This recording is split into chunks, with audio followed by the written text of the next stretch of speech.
ધ્રાંગધ્રા તાલુકાના ધ્રુમટ ગામની 19 વર્ષીય યુવતી મંગળવારે સવારે પોતાના ઘરેથી નીકળી હતી. લાંબા સમય સુધી ઘરે પરત ન પડતા પરિવારજનો ચિંતિત બન્યા હતા અને શોધખોળ હાથ ધરી હતી.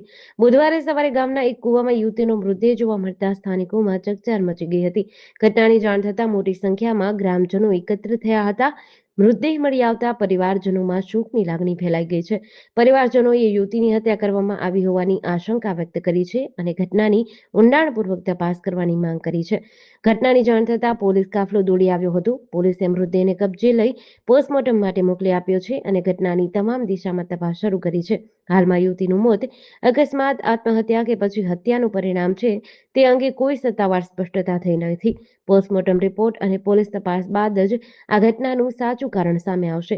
ધ્રુમટ ગામમાં યુવતીના રહસ્યમય મોતને લઈને અનેક પ્રશ્નો ઊભા થયા છે. પરિવારજનોએ પણ હત્યાની આશંકા વ્યક્ત કરતા પોલીસે પણ ગંભીરતાથી તપાસ શરૂ કરી છે.